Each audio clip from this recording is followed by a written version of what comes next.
Classes में आपका स्वागत है। आज हम मेक आईएएस के टेस्ट नंबर 16वें को सॉल्व करेंगे। आइए देखते हैं पहला प्रश्न।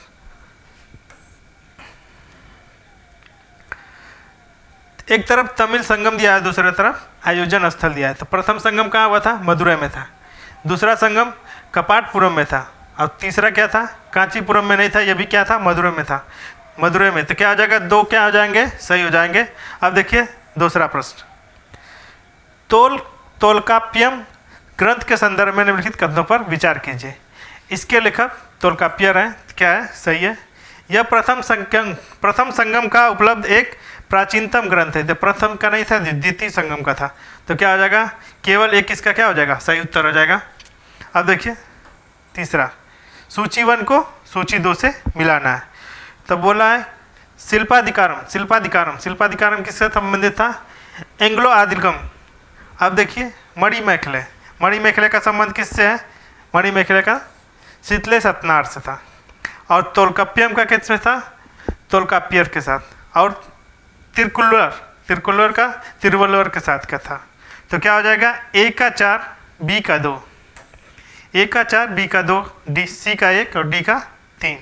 तो क्या हो जाएगा? डी ऑप्शन इसका क्या हो जाएगा? सही हो जाएगा। चौथा देखिए, कपिलार के संदर्भ में निम्नलिखित कथनों पर विचार कीजिए। यह संगम काल के सबसे विपुल तमिल कवि थे। क्या हो जाएगा? पहला सही है। उन्हें वेलपरी नामक चेर राजा ने संरक्षण दिया था। दूसरा वाला भी क्या है? सही है। पांचवा प्रश्न, निम्नलिखित में से किस तमिल कृति को मणनूल या विवाह ग्रंथ भी कहा जाता है? तो ये क्या हो जाएगा? इसका ऑप्शन नंबर ए क्या हो जाएगा? जीवक चिंतामणि सही उत्तर हो जाएगा। अब देखिए छठा प्रश्न, चेर यानी संगम कालीन के संदर्भ में निम्नलिखित कथनों पर विचार कीजिए। इन्होंने आधुनिक राज्य केरल के मध्य और उत्तरी हिस्सों तथा तमिलनाडु के कोंगू क्षेत्र को नियंत्रित किया था। तो क्या पहला क्या हो जाएगा? सही हो जाएगा। दूसरा देखिए, उनकी राजधानी टोंडी थी। तो टोंडी नहीं थी, ये क्या हो जाएगा? वाज्य थी। तो क्या हो जाएगा? ये दूसरा वाला भी सही हो जाएगा। तब देखिए दूसरा वाला गलत हो जाएगा। तो क्या हो जाएगा? केवल एक इसका क्या है? सही उत्तर है। अब देखिए सातवां प्रश्न, निम्नलिखित युग्मों पर विचार कीजिए। एक तरफ संगमकालीन राजवंश है, दूसरी तरफ प्रतीक है। तो चोल का प्रतीक क्या था? बाघ था। और पांडे का मछली। और चेर का क्या था? धनुष। तो तीनों के तीनों क्या है? सही सुमेलित है। तो सातवां का बी इसका क्या हो जाएगा? सही उत्तर हो जाएगा। अब देखिए आठवां प्रश्न, पांड्य संगमकालीन के संदर्भ में निम्नलिखित कथनों पर विचार कीजिए। यह राज्य भारतीय प्रायद्वीप के सुदूर दक्षिण और दक्षिण पूर्वी भाग में था। कथन है क्या है? बिल्कुल सही है। उन्होंने तमिल ग्रंथों का संरक्षण किया और संगम कविताओं का संकलन की सुविधा प्रदान की। तो दोनों के दोनों कथन क्या है? सही है। तो 1 व 2 क्या हो जाएगा? इसका सही उत्तर हो जाएगा। नौवां देखिए, संगमकालीन राज्य व्यवस्था और प्रशासन के संदर्भ में निम्नलिखित कथनों पर विचार कीजिए। इस दौरान वंशानुगत राजतंत्र का प्रचलन था। तो पहला वाला क्या है? बिल्कुल सही है। राज्य की आय का मुख्य स्रोत भूमि राजस्व था। दूसरा वाला भी क्या है? सही है।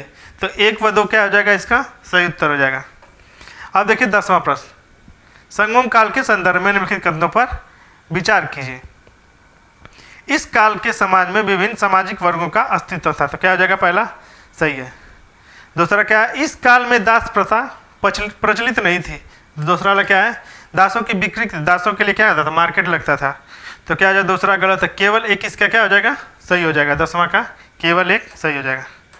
अब देखिए 11वां, सुमेलित करना है संगमकालीन भूमि के प्रकार। अब देखिए पहला है मरुदम। मरुदम का संबंध किससे? कृषि भूमि थी। मरुदम कैसी भूमि थी? कृषि भूमि। अब देखिए पाले कैसी थी? पाले थी रेगिस्तानी भूमि कहते थे।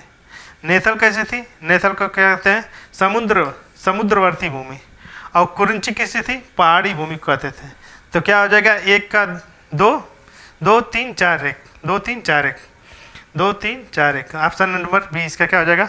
सही उत्तर हो जाएगा। अब देखिए 12वां प्रश्न, संगम युग के संदर्भ में निम्नलिखित कथनों पर विचार कीजिए। पुरुष और महिला दोनों लेखकों ने संगम साहित्य में योगदान दिया था। तो क्या है? पहला सही है। इस काल में सती प्रथा का कोई प्रमाण प्राप्त नहीं होता है। दूसरा वाला क्या हो जाएगा? गलत हो जाएगा। तो केवल एक इसका क्या है? सही उत्तर है। देखिए 13वां प्रश्न, संगम युग की अर्थव्यवस्था के संदर्भ में निम्नलिखित कथनों पर विचार कीजिए। इस काल में कृषि मुख्य व्यवसाय था, चावल सबसे आम फसल थी। पहला क्या है, बिल्कुल सही है 13 का। अब देखिए 14वां, इस काल में व्यापार आंतरिक और विदेशी दोनों प्रकार का होता था। तो दोनों के दोनों कथन क्या हो जाएंगे, सही हो जाएंगे। तो बी ऑप्शन इसका क्या है, सही उत्तर है। अब देखिए 14 प्रश्न, संगम काल के दौरान निम्नलिखित में से कौन आयातित वस्तुएं थी।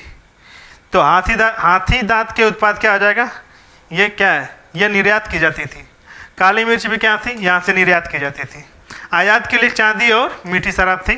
तो क्या हो जाएगा, 3 व 4 क्या हो जाएगा, इसका सही उत्तर हो जाएगा। अब देखिए 15वां प्रश्न है, निम्नलिखित कथनों पर विचार कीजिए। संगम युग में शिक्षा देने के लिए मंदिरों को चुना गया था। तो पहला क्या हो जाएगा, सही हो जाएगा। अब दूसरा देखिए, संगम युग में शिक्षक को पिल्ले कहा जाता था। शिक्षक को पिल्ले नहीं कहा जाता था, यह क्या कहता, स्टूडेंट्स को पिल्ले कहा जाता था। क्या हो जाएगा, दूसरा गलत हो जाएगा। केवल एक इसका क्या हो जाएगा, सही उत्तर हो जाएगा। अब देखिए 16वां प्रश्न, निम्नलिखित कथनों पर विचार कीजिए।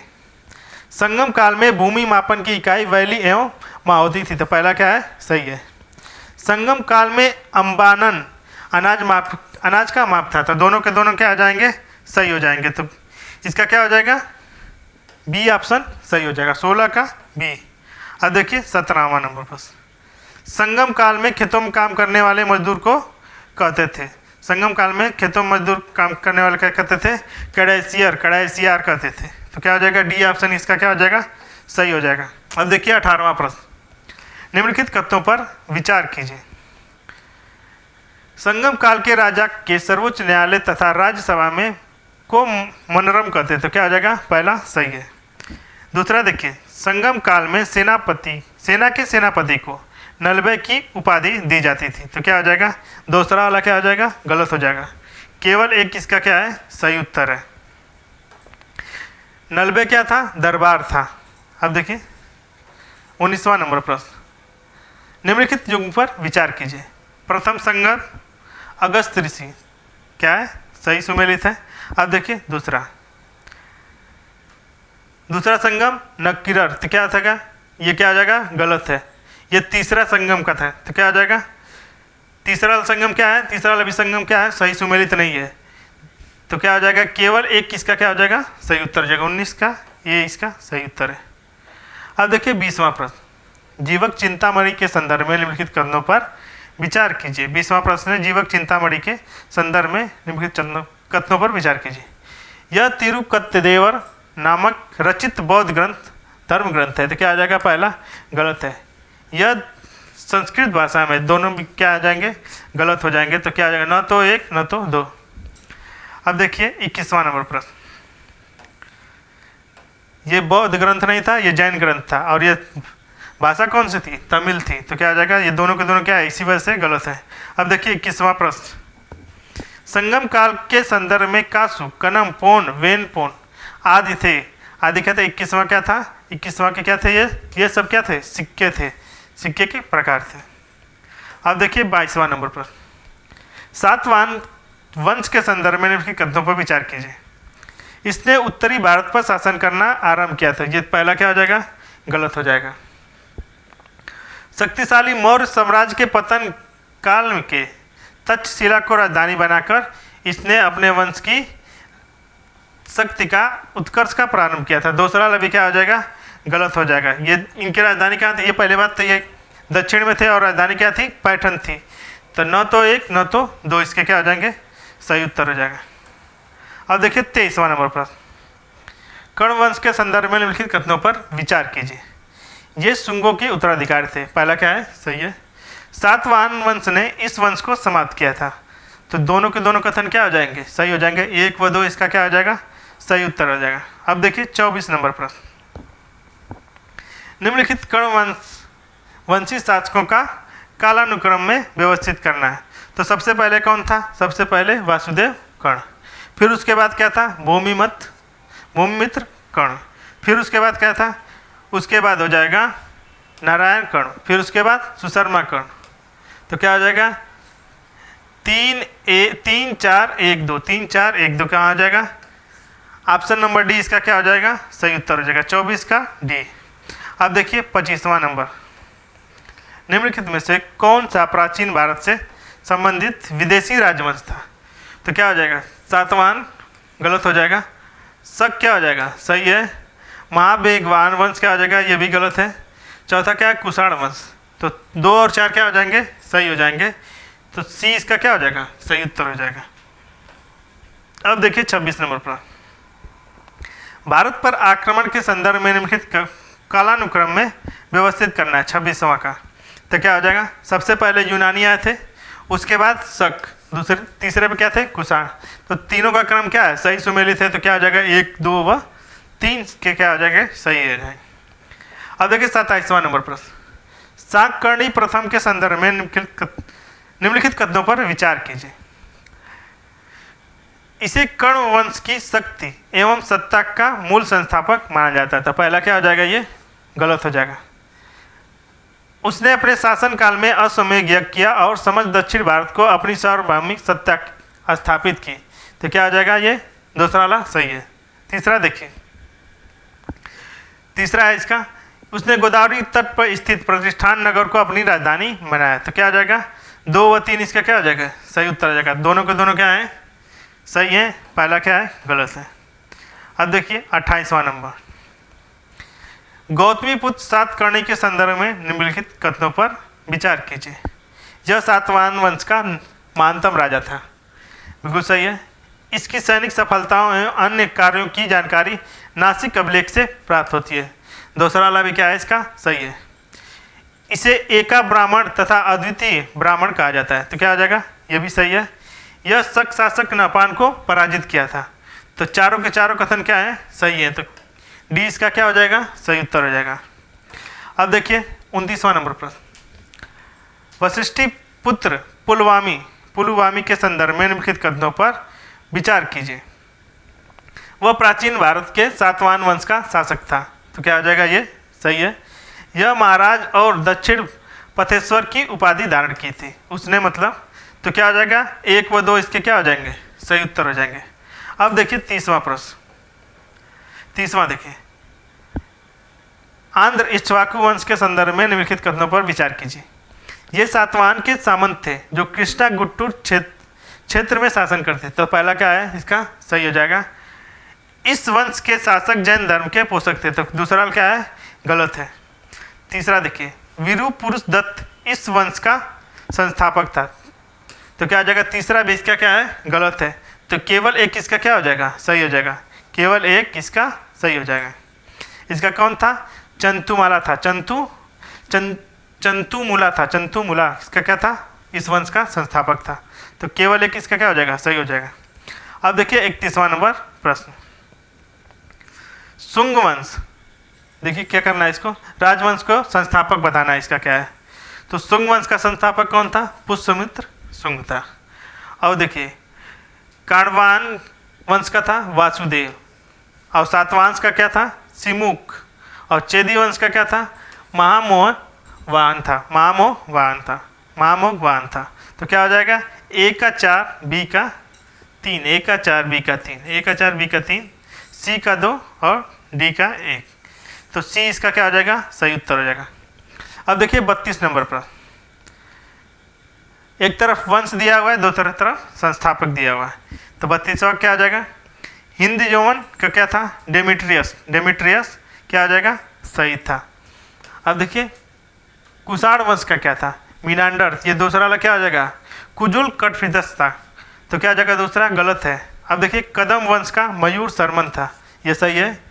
गंग वंश का कोंकणी वर्मा था, तो क्या हो जाएगा, 3 युग में इसमें क्या है, सुमेलित है।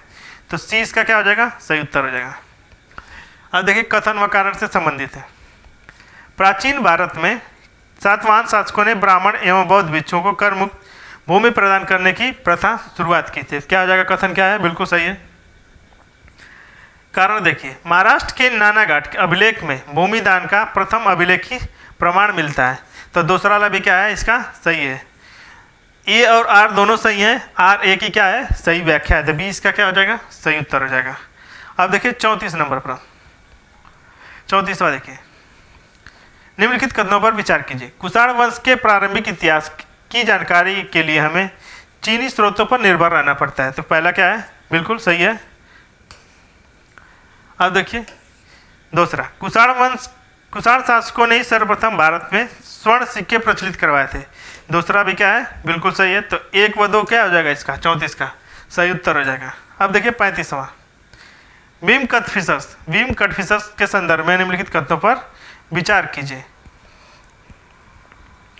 वह कुजुल कटफिशस का उत्तराधिकारी था। तो पहला क्या है, सही है। उसने सिक्कों से यह ज्ञात होता है कि वह शैव मत का अनुयायी था। तो दूसरा वाला भी क्या है, इसका सही है। तो 1 व 2 क्या हो जाएगा, इसका सही उत्तर हो जाएगा। अब देखिए 36 नंबर प्रश्न, कनिष्क के संदर्भ में निम्नलिखित कथनों पर विचार कीजिए। वह शक वंश का महानतम शासक था। तो क्या हो जाएगा, ये कुषाण वंश का महानतम शासक था। अब देखिए इसके साम्राज्य में अफगानिस्तान, सिंध, बैक्ट्रिया तथा पार्थिया के क्षेत्र सम्मिलित थे। यह भी क्या है, सही है। इसी ने 78 ईसा पूर्व में शक संवत की आरंभ किया था। यह भी सही है। उसने कश्मीर में चतुर्थ बौद्ध संगीति का आयोजन किया था। चौथा भी इसका क्या है, सही है। तो 2, 3, 4 इसका क्या हो जाएगा, सही है। तो 20 का क्या हो जाएगा, सही हो जाएगा। इसमें क्या है, 3 क्या है, सुमेल सही है इसके। अब देखिए 37वां नंबर पर, 37वां, निम्नलिखित में से किसे कुषाण शासक कनिष्क ने संरक्षण दिया था। 37वां का देखिए, अश्वघोष को, नागार्जुन को भी दिया था, वसुमित्र को भी दिया था, और चरक भी क्या थे, कुषाण काल में कनिष्क के क्या थे, राज दरबार थे, मतलब कि दरबारी थे, दरबार में रहते थे। तो 1, 2, 3, 4 क्या इसका सही हो जाएगा। अब देखिए 38 नंबर सवाल, क्या करना है, सुमेलित करना है। 38वां का, नाट्यशास्त्र का संबंध किससे है, नाट्यशास्त्र का हो जाएगा भरत मुनि से। अब देखिए सौंदरानंद का संबंध किससे है, अश्वघोष से। अब मिलिंद पन्नों का नागसेन, और उरुभंका का संबंध किससे है, बाज से। तो क्या हो जाएगा, पहले का 4, दूसरे का 1, पहले का 4, दूसरे का 1, सी का 2 और डी का 3, क्या हो जाएगा, सी ऑप्शन क्या हो जाएगा, इसका सही हो जाएगा। अब देखिए 39वां, गांधार मूर्ति कला के संदर्भ में निम्नलिखित कथनों पर विचार कीजिए। यह शैली बाह्य संस्कृतियों से प्रभावित नहीं थी। तो क्या हो जाएगा, ये पहला वाला गलत हो जाएगा। यह आदर्शवादी शैली है। तो दूसरा वाला भी क्या है, इसका गलत है। इस कला को कुषाण शासकों ने संरक्षण मिला। तो क्या हो जाएगा, ये सही है। इसे भारतीय यूनानी कला के रूप में भी जाना जाता है। तो क्या हो जाएगा, डी भी। 3 व 4 इसके क्या है, सही है। तो क्या हो जाएगा, ऑप्शन नंबर डी इसका क्या हो जाएगा, सही उत्तर हो जाएगा। अब देखिए आज का लास्ट प्रश्न, निम्नलिखित कथनों पर विचार कीजिए। जौदेव व्यास नदी के पार भारत के उत्तरी पश्चिमी प्रांत में निवास करने वाली प्राचीन जाति थी। तो क्या है, ये सही है। जौदेव सिक्कों पर कार्तिकेय देवता का अंकन मिलता है। ये भी क्या है, सही है। तो बी ऑप्शन इसका क्या हो जाएगा, सही हो जाएगा।